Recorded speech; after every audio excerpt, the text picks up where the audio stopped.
función de la caja de velocidades, también más conocida como caja de cambio, es la de multiplicar la fuerza del motor.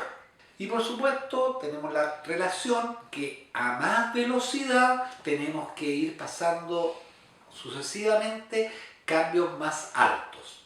Recordemos que las marchas bajas, es decir, primera y segunda, son marchas de fuerza, y las que vienen a continuación, tercera, cuarta, quinta, hasta sexta inclusive puede ser, son marchas de velocidad. A continuación, como vemos acá, tenemos un cuadro muy claro para aquellos conductores novatos, donde se ve el rango de velocidad para cada marcha específica. Lo importante que tenemos que tener en claro es que a menor velocidad tenemos mayor grado de tracción, es decir, mayor adherencia a la superficie o a la calzada. Y por el otro lado, a mayor velocidad vamos perdiendo capacidad de tracción, capacidad de adherencia. Por eso es que una de las razones por las cuales tenemos que ser muy cuidadosos con el tema de exceder la velocidad en demasía. La transmisión manual ha funcionado en los automóviles por décadas. Incluso hoy es la forma más común de transmisión. En este video daremos una introducción conceptual sobre el funcionamiento de una verdadera transmisión manual con marcha en reversa. La pregunta básica es, ¿por qué hace falta la transmisión en un auto? El poder generado por el motor fluye por la transmisión antes de llegar a las ruedas. La función básica de la transmisión es controlar la velocidad y el par de torsión disponible para las ruedas bajo diferentes condiciones para manejar. Por ejemplo, si se quiere subir una colina, se necesita más par de torsión. Al reducir la velocidad en la transmisión, obtendremos mayor par de torsión con el mismo esfuerzo. En cambio, si la demanda de torque es baja, podemos aumentar la velocidad de la transmisión. Ahora veamos el funcionamiento interno. Las transmisiones manuales funcionan con el principio básico de relación de transmisión.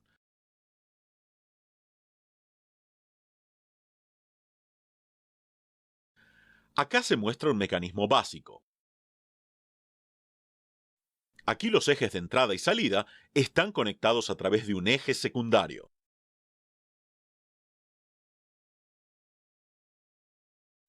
Un mecanismo de 3 velocidades luciría así.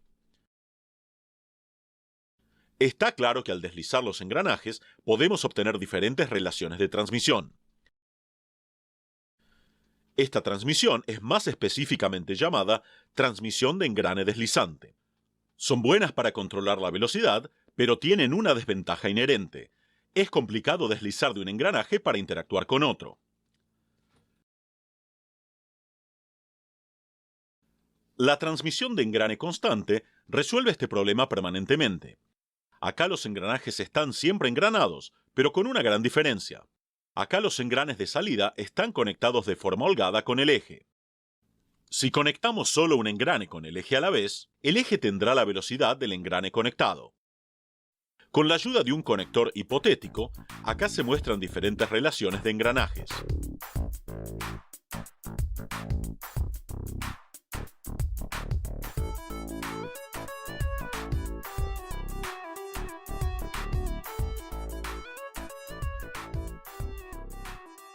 Es interesante mencionar que en la cuarta velocidad, los ejes de entrada y salida están directamente conectados. El arte de fijar un engranaje holgado al eje de forma efectiva y sin problemas yace en el corazón de la transmisión manual. Veamos cómo se hace esto en la práctica. Primero que nada, los engranes principales del eje tienen un arreglo sincronizador de dientes de cono.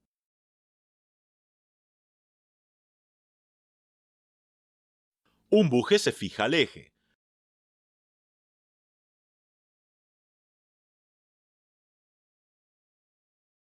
Un casquillo que es libre de deslizarse sobre el buje también se usa en este sistema.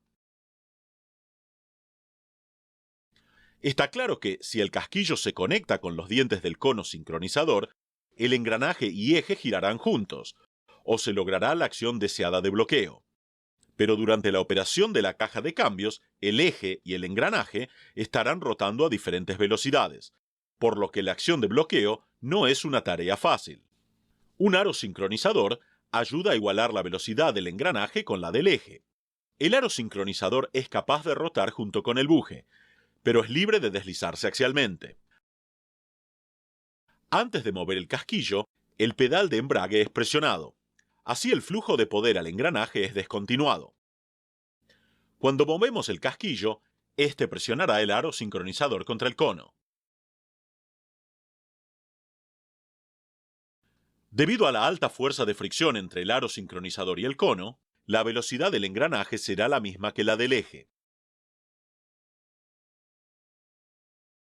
En este momento, el casquillo se puede deslizar más lejos y se unirá al engranaje. Así, el engranaje se une al eje de una forma eficiente y sin problemas. El mismo mecanismo es usado para cambiar de velocidades, tales como primera,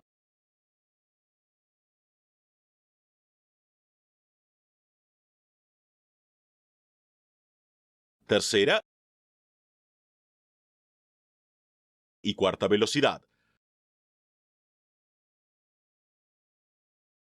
También se puede ver el mecanismo de cambio de velocidades.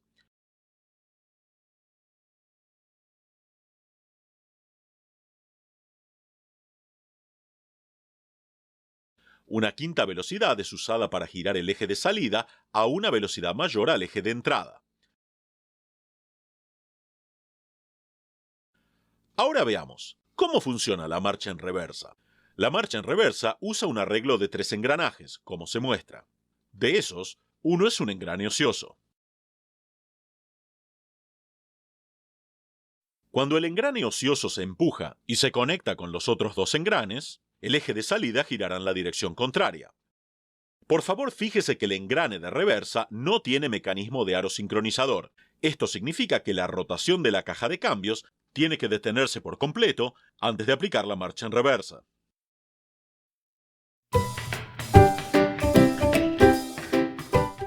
Con respecto a la dirección, lo que tenemos que decir es que las ruedas delanteras, independientes de la tracción del vehículo, son las que van a mandar. Es decir, yo moviendo mi volante o manubrio, imprimo la dirección que quiero llevarle al vehículo. Las ruedas traseras son solamente, digamos, la comparsa de lo que yo ejecute con mi volante. Y por supuesto, siempre todas las maniobras tienen que ser muy suaves. Y teniendo especialmente cuidado, por ejemplo, con no cunetearme, o por ejemplo cuando voy a virar en una esquina, de no subirme arriba de la berma. Funcionamiento de la dirección. El sistema de dirección orienta las ruedas directrices del vehículo, que generalmente son las delanteras, en la trayectoria que marca el conductor gracias a la acción de varios elementos que transmiten el movimiento del volante. El sistema de dirección funciona a través de los siguientes elementos. Columna o árbol de dirección. Transmite el movimiento del volante a la caja de dirección, compuesta básicamente por el piñón y la cremallera. Caja de dirección.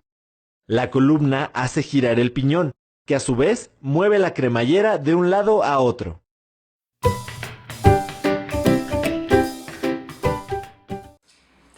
Bueno, en relación a los frenos, lo primero que tenemos que decir es que existen dos tipos de frenos.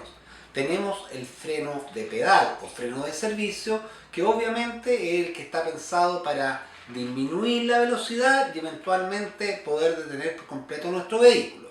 Y en segundo lugar tenemos lo que se llama el freno de estacionamiento o freno de mano, también más conocido, el cual es un freno mecánico, el cual siempre funciona sobre las ruedas traseras. Siempre tenemos que tener, eso sí, la precaución que cuando nosotros vamos a salir con nuestro vehículo una vez que esté estacionado, tenemos que cerciorarnos de que hayamos sacado el freno de mano. De no ser así, nuestro vehículo, bueno, se supone que el vehículo no debería ponerse en movimiento cuando está el freno de mano o el freno de estacionamiento activado, lo cual no muchas veces se da de esa forma. Uno a veces puede sacar el vehículo y lo va a sentir duro, pesado, Eso es porque simplemente se nos olvidó sacar el freno y podemos avanzar un par de metros, ¿no es cierto?, hasta que nos percatamos de esa situación. Por lo cual siempre tenemos que tener esa precaución previa antes de salir, ¿no es cierto?, con nuestro vehículo. En relación específicamente al freno o los frenos de servicio, el freno de pedal, ¿no es cierto?, el que yo aprieto, piso, ¿no es cierto?, para ir disminuyendo y detenerme en mi vehículo por completo, estos frenos pueden ser también a su vez de dos tipos, que es una cuestión, una especificación bastante técnica, que son los frenos de discos, que es literalmente un disco que se va, digamos, una especie como de tenazas, por decirlo así, lo van comprimiendo. Y por ejemplo las motos. Todas las motos tienen este sistema de frenos de disco.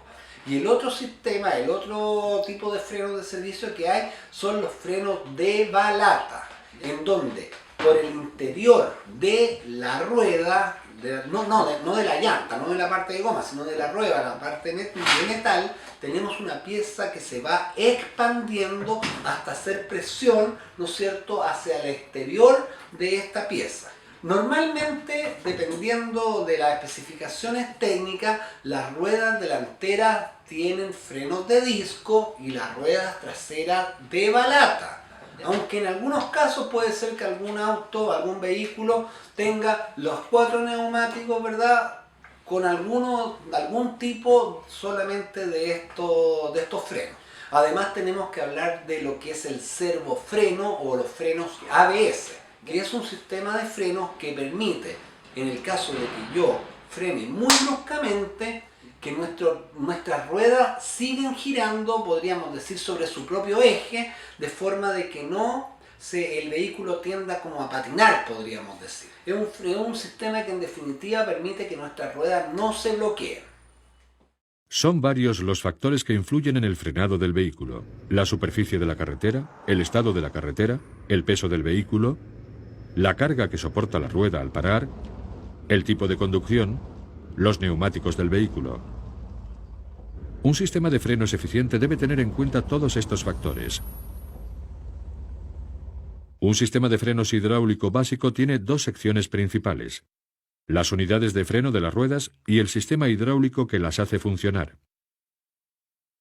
Hay un freno para reducir la velocidad o parar el vehículo cuando el vehículo está en movimiento. Generalmente se trata de un freno de pie, y un freno de estacionamiento que suele activarse con la mano, aunque en ocasiones se activa con el pie. En algunos vehículos todos los frenos son de tambor. Otros tienen frenos de disco en las ruedas delanteras y frenos de tambor en las traseras. En algunos casos, todos los frenos del vehículo son de disco.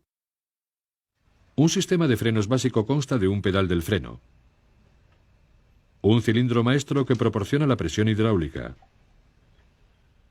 tuberías y mangueras para conectar el cilindro principal a las unidades de freno,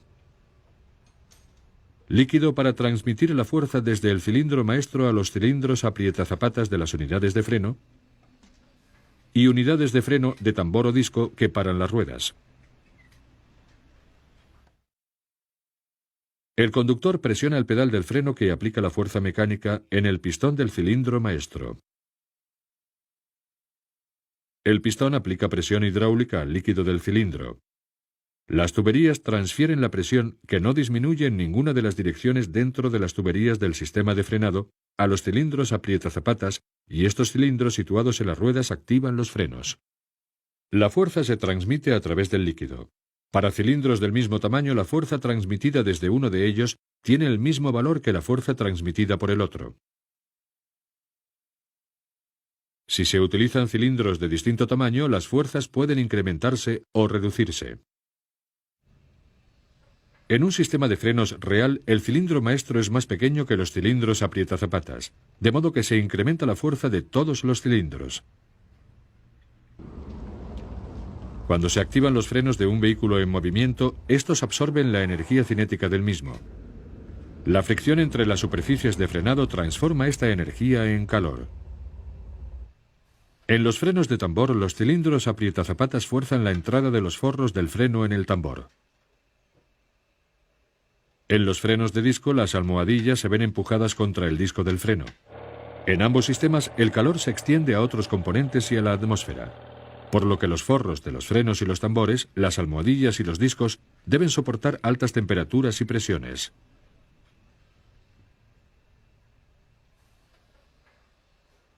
En los vehículos modernos, este sistema básico presenta algunas mejoras, como el amplificador por servomando que ayuda al conductor a activar los frenos.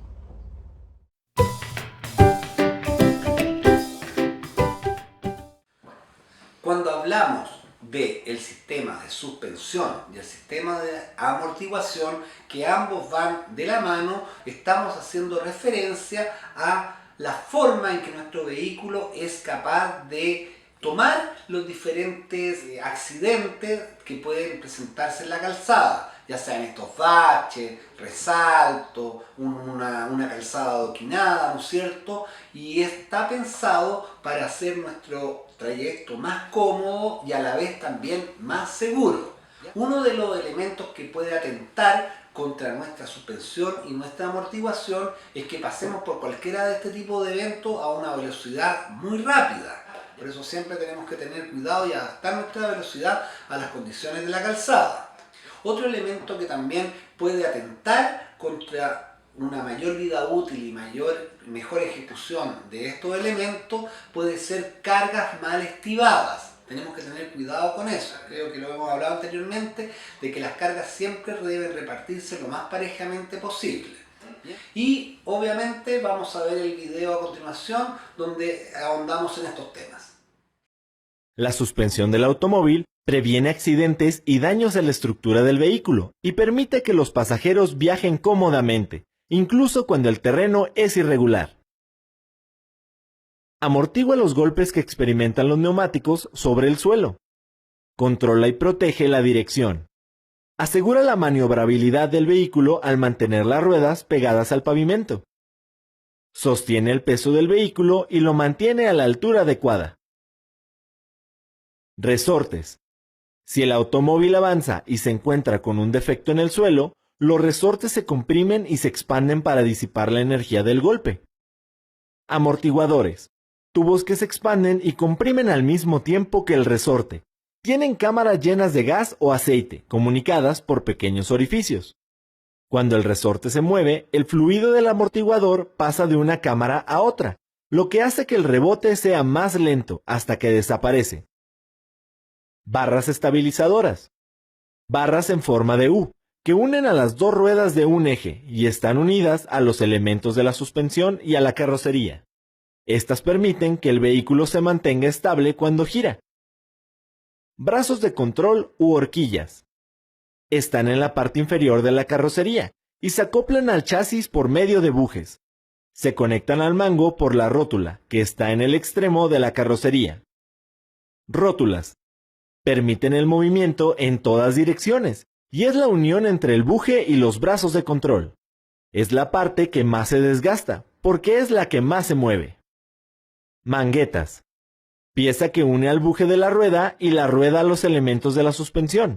En el interior del buje se montan los rodamientos o cojinetes, que garantizan el giro de la rueda. Tornillo estabilizador. Conectan directamente a la barra estabilizadora con el amortiguador o con la horquilla, según el diseño del automóvil.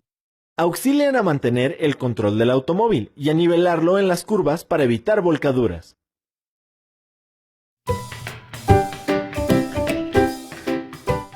Los neumáticos son uno de los principales elementos de seguridad activa del vehículo. Son aquellos en los cuales descansa todo el peso de un vehículo y además son los que, como ya vimos, a través de la tracción le dan la adherencia a la superficie o calzada. Los neumáticos, un neumático nuevo debe tener como mínimo 3 milímetros de profundidad en el surco. El dibujito, esas ranuritas, ¿no es cierto?, que presentan, se llaman surcos. Y por ningún motivo puede ser inferior a 1.6.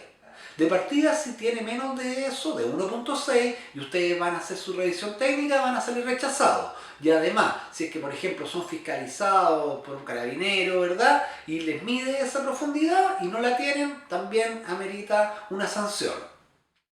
Cuando vayamos nosotros a medir la presión de nuestro neumático, que en general debe ser siempre la misma para los 4 neumáticos y debe ser la que está estipulada por el fabricante. Debemos hacerlo siempre en frío, al igual que como veíamos en el caso del aceite. Es decir, tenemos que hacerlo cuando recién ojalá salimos de nuestro domicilio, donde el auto haya estado estacionado, detenido, ¿verdad?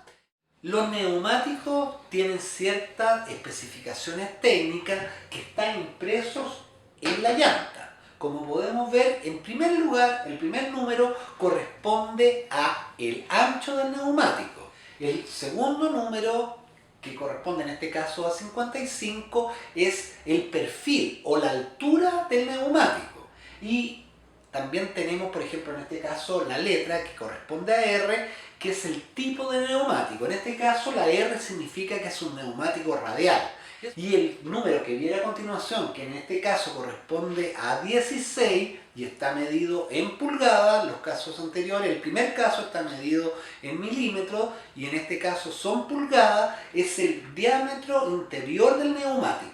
Y los últimos números o los últimos elementos, que en este caso es 87 y B corta o V, es la capacidad de peso que puede soportar el neumático y también las velocidades máximas que también pueden desarrollarse. El ocupar la presión adecuada en nuestros neumáticos es muy importante. No solo porque esto también va a redundar en mayor adherencia a la superficie y en una mejor frenada, sino que, por ejemplo, si tenemos poca presión en los neumáticos delanteros, nuestra dirección se va a sentir más pesada. Por otro lado, si la presión es menor en las ruedas traseras, el auto va a tender a girarse, a irse de cola, como se dice. Y además, una presión más baja, sobre todo en una de las ruedas delanteras, también puede ser trasera, pero principalmente delantera, va a hacer que el auto va a tender a irse hacia ese lado. Esa es una de las formas como podemos darnos cuenta de que uno de nuestros neumáticos puede tener poca presión. Ojo, que también esto puede ser para algún problema en la dirección, pero solamente uno de esos dos motivos es lo que hace que un auto, si es que por ejemplo llegásemos a soltar provisoriamente la dirección, se tiende a ir hacia un lado. Es importante que siempre estemos revisando visualmente nuestros neumáticos, ya que ellos nos pueden dar información de cómo está la presión, independiente de chequearla, ¿no es cierto?, mecánicamente. Por ejemplo, un neumático que se ve achatado o bajo es claramente porque le falta presión de aire, y en ese caso se gastan más las partes exteriores del neumático, como se ve en el primer caso. Por el otro lado, un neumático que tiene mucha presión de aire es como un globo, a punto de estallar. En ese caso es la franja interior la que se va gastando más, como vemos en el otro extremo. La idea es que nuestros neumáticos tengan la mayor vida útil posible, y eso se logra tan simple y sencillamente como usando la presión adecuada.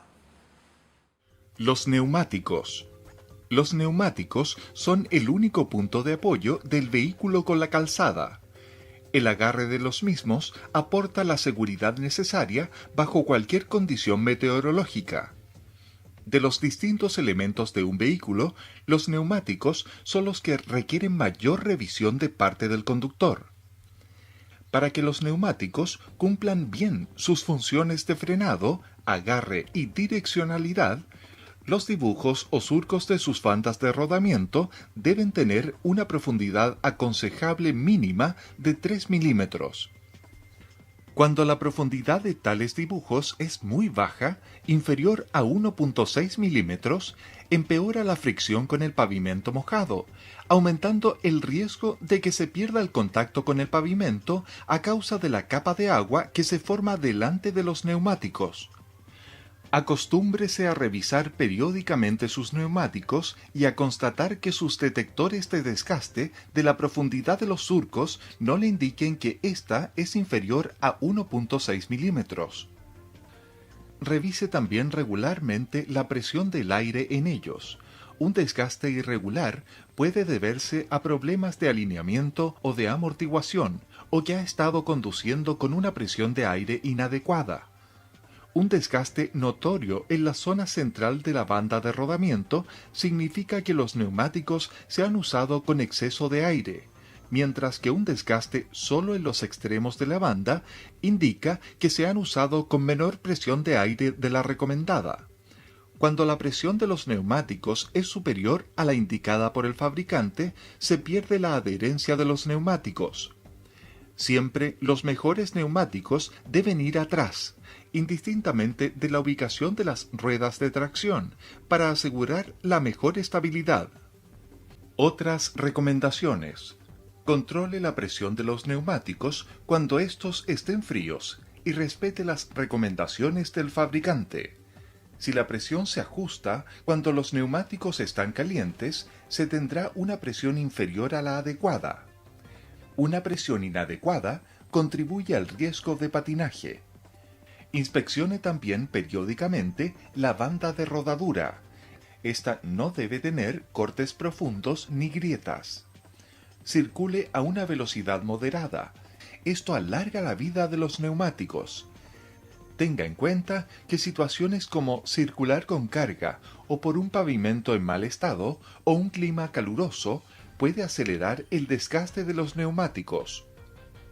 Si detecta algo anormal en los neumáticos o en el comportamiento del vehículo, como vibraciones al circular, por ejemplo, es bueno buscar asesoría de un profesional. Podría haber un problema de desbalanceo. Los neumáticos deben ser cambiados al menos cada 5 años. Aunque tengan poco uso y su dibujo esté bien, el material envejece y pierde sus propiedades para rodar con seguridad. Si sube escalones o veredas con su vehículo, pueden producirse deformaciones en las llantas y cortes o roturas en los neumáticos.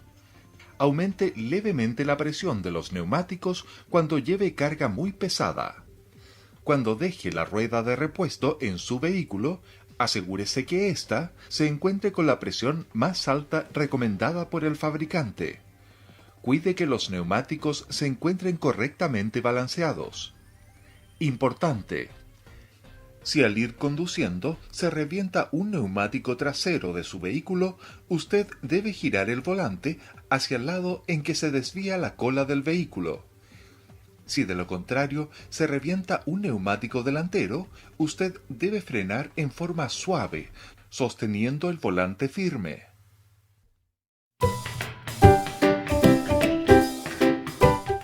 Con respecto a las luces de nuestros vehículos, tenemos que decir que la gran mayoría de estas están en la parte posterior.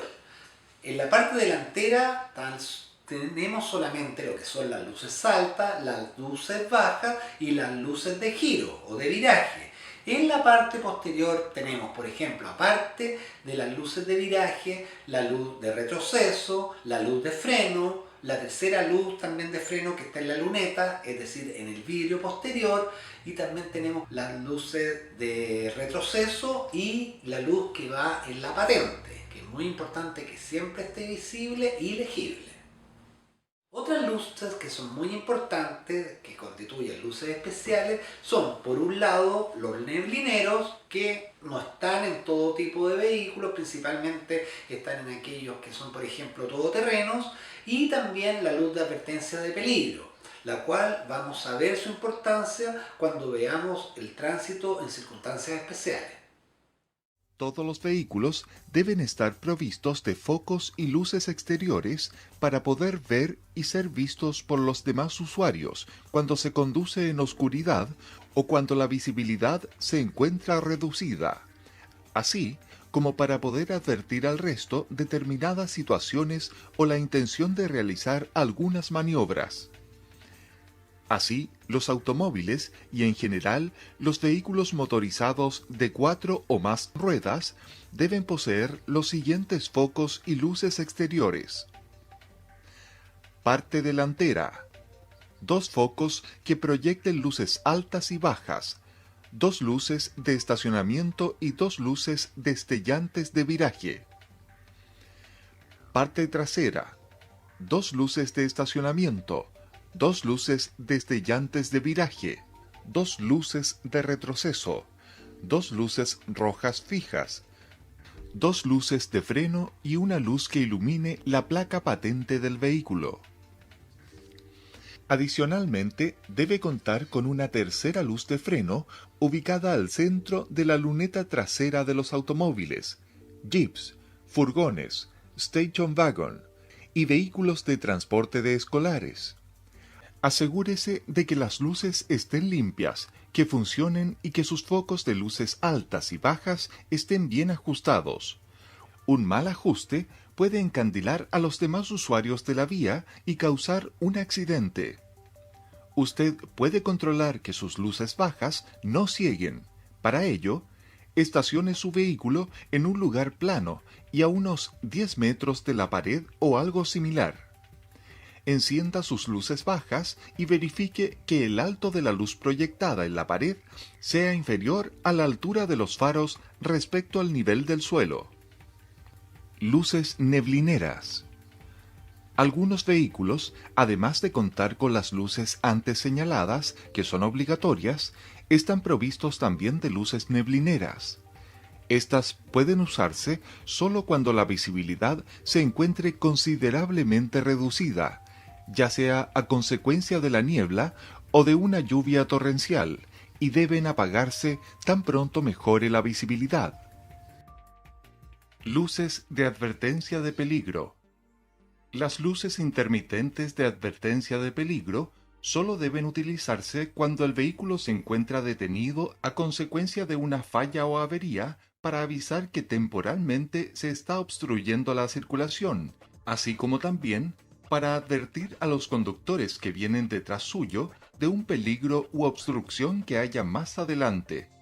Deben usarse solo por el tiempo que sea necesario, para que los demás noten su advertencia, nunca como una excusa para un estacionamiento peligroso o ilegal.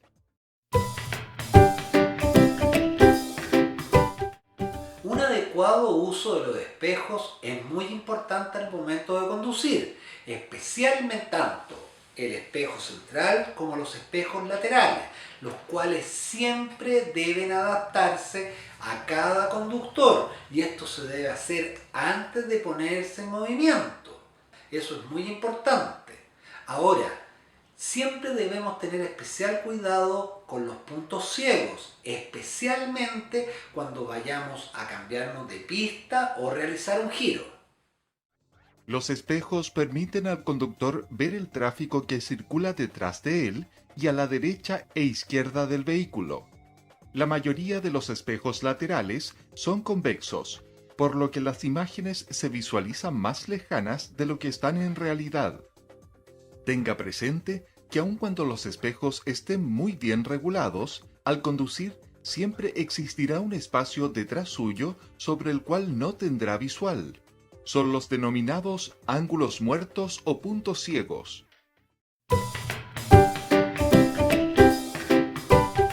El cinturón de seguridad es el principal elemento de seguridad pasiva que tienen los vehículos. En principio, tenemos que dejar en claro que uno siempre debe hacer uso de su cinturón de seguridad, el cual debe ser siempre uno por persona y adaptado a cada persona en particular. Para poder sacar un mejor provecho del cinturón de seguridad, es importante de que vayamos con una pequeña inclinación del asiento. No en recto, en 90, pero sí una pequeña inclinación. De esa forma el cinturón va a lograr una mejor ejecución. También no es cosa de llegar y ponerse el cinturón, sino que tiene que ponerse bien, tanto lo que es la banda torácica como la banda abdominal. Lo ideal es que nosotros conectemos el cinturón de seguridad, le peguemos un pequeño tironcito y el cinturón quede bien apresado o comprimiendo bien el cuerpo. Esa es la forma correcta de hacer uso de nuestro cinturón. Los neumáticos, los frenos, las luces, entre otros, son elementos denominados de seguridad activa, ya que sirven para prevenir la ocurrencia de un accidente. Existen también otro tipo de elementos, conocidos como de seguridad pasiva. Estos no previenen la ocurrencia de un accidente, pero sí contribuyen a aminorar las consecuencias de los mismos. El cinturón de seguridad retiene a los ocupantes del vehículo y evita que estos salgan despedidos del vehículo en caso de colisión frontal. Dichos cinturones deben estar bien reglados y ajustados al cuerpo. También tienen que estar bien anclados y abrochados, por lo que tenemos que revisarlos periódicamente.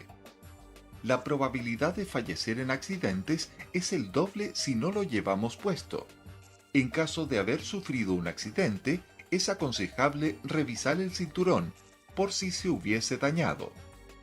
Si su vehículo dispone de cinturones de seguridad en el asiento trasero, es importante que quienes van sentados atrás también lo usen, aun cuando ello sea obligatorio, solo si el automóvil es del año de fabricación 2002 o posterior. El pasajero que se ve impulsado hacia adelante desde el asiento trasero no solo se lesiona a sí mismo, sino también puede lesionar al conductor o a quien viaje en el asiento delantero. Para que el cinturón ofrezca la protección adecuada, revisaremos periódicamente los anclajes y los cierres. El cinturón debe pasarse por la clavícula y por el centro del pecho. La cinta abdominal debe estar sobre la pelvis y los huesos de la cadera, siempre por debajo del abdomen. Una vez abrochado el cinturón, debe estirarlo ligeramente hacia atrás para que quede bien ceñido a su cuerpo. Siempre debe asegurarse que no esté enganchado o torcido y que el cierre esté en buenas condiciones. Si el cinturón tiene holguras, usted recorrerá una mayor distancia durante el accidente, pudiendo impactar contra el volante o el parabrisas. Si las bandas no están bien estiradas, el cinturón perderá eficacia y puede provocarle lesiones durante el accidente. Efecto submarino. Es uno de los riesgos producidos por el mal uso del cinturón o del asiento del vehículo y se produce cuando el conductor, durante el accidente, se desliza por debajo de la banda abdominal. Para evitar el efecto submarino, póngase el cinturón de forma adecuada. Si pone la banda abdominal de forma incorrecta, es más probable que se deslice por debajo de ella. Asegúrese de que el cinturón esté bien tensado. El efecto submarino aparece con mayor facilidad si el cinturón no está bien ajustado al cuerpo. Por esta razón, evite conducir con ropa de mucho volumen, como un abrigo, por ejemplo. No ponga toallas o almohadones, tanto sobre el asiento como detrás de la espalda, o algunas fundas especiales. Todos estos elementos pueden favorecer el deslizamiento del conductor, anulando las características del asiento enfocadas a evitar el efecto submarino. Siempre debe conducir con una postura adecuada. No recline el asiento en exceso, ya que no se debe conducir semiacostado. En un accidente, los ocupantes de asientos traseros que van sin cinturón de seguridad pueden salir eyectados, pudiendo golpear mortalmente a los demás pasajeros o al conductor. El cinturón no solo puede salvar la vida de los ocupantes de los asientos de atrás, sino que evita que estos provoquen graves lesiones en los demás ocupantes del vehículo. En un choque frontal, la probabilidad de que un ocupante de los asientos de atrás golpee mortalmente a otro pasajero de los asientos de adelante puede ser hasta 8 veces mayor. Antes de poner su vehículo en movimiento, ajuste sus espejos, su asiento y respaldo si es necesario. Al tomar el volante, sus brazos deben quedar ligeramente flexionados y póngase siempre el cinturón de seguridad. Asegúrese de que los demás ocupantes del vehículo también se lo abrochen. Además del cinturón de seguridad, hoy en día todos los autos, prácticamente todos, de partida todos los autos que van saliendo nuevos, cuentan con airbag o bolsas de aire. Hasta el auto más pequeño, más modesto, a lo menos tiene una bolsa frontal. La bolsa nunca va a suplir lo que es el cinturón de seguridad, y ambos deben ser usados en conjunto. De esta forma los estudios indican que se pueden reducir las muertes hasta en un 20%. Es una bolsa que se infla automáticamente en caso de una detención brusca o una colisión, reteniendo el cuerpo del ocupante del vehículo. No debemos sentarnos demasiado cerca del volante. La distancia aproximada debe ser de 25 centímetros. El airbag complementa el cinturón, no lo sustituye. Por lo tanto, debe usarse conjuntamente. Desconecte el airbag del acompañante si va a colocar una sillita orientada hacia atrás. Para evitar riesgos y obtener los máximos beneficios de este sistema, debe recordar siempre que no hay que poner nunca una silla de seguridad infantil en el asiento delantero si existe airbag de copiloto. Nunca hay que poner a menores de 12 años en el asiento del copiloto, ya que por su estatura, la activación del airbag puede provocarle graves lesiones. Si la luz del airbag está encendida, este debe ser revisado. Y por último tenemos el apoyacabezas, que está pensado especialmente para evitar lesiones cervicales. Como hacíamos referencia cuando hablamos del cinturón de seguridad, el apoyacabezas, para que logre su mejor ejecución, igualmente es importante que el asiento no vaya muy inclinado. Ahora, por otro caso, también específicamente en el caso del conductor, es importante que éste no vaya con el asiento muy inclinado, ni tampoco apoye su cabeza en el apoyacabezas, ya que sobre todo en viajes muy largos se tiende a dar una falsa sensación de confort o de bienestar, que le va a restar atención, digamos, al hecho de conducir. Además de también que si uno va con el asiento muy inclinado hacia atrás, se puede dar lo que se llama efecto de submarino, en el cual uno puede desplazarse por debajo del cinturón. Los apoyacabezas sirven para prevenir lesiones cervicales cuando su vehículo es impactado por atrás. Su posición debe ser ajustada a cada conductor detrás de su cabeza. Usted debe regular todos los apoyacabezas del vehículo que se va a utilizar, tanto en los asientos delanteros como en los traseros. Cuando un vehículo sufre un impacto por atrás, es sometido a una aceleración hacia adelante, lo que provoca que el asiento empuje el cuerpo del ocupante también hacia adelante. Si la cabeza de éste no se encuentra apoyada, oscila respecto al torso, lo que provoca un violento cambio de dirección en el cuello, que toma forma de S al principio, y posteriormente se va hacia atrás. Este movimiento se denomina efecto latigazo. Como consecuencia del latigazo cervical, suele producirse un esguince cervical, que es una lesión peligrosa y mucho más frecuente de lo que pensamos. El esguince cervical puede afectar a diversas estructuras del cuello, como los músculos, las articulaciones o los ligamentos, y trae como consecuencia dolores musculares y de cabeza, una disminución en la movilidad del cuello, vértigo o mareos, entre otras molestias, que con frecuencia podrían prolongarse algunos meses. En ocasiones, las lesiones producidas por el latigazo cervical llegan a ser mucho más graves. Por ejemplo, si se dañan vértebras cervicales, el conductor podría llegar a sufrir algún tipo de discapacidad irreversible, por ejemplo, la tetraplegia. Altura del apoyacabezas. El borde del apoyacabezas debe quedar situado entre el límite superior de la cabeza y la altura de los ojos. Distancia respecto a la cabeza. La separación entre cabeza y apoyacabezas debe ser la mínima posible y nunca superior a 4 centímetros.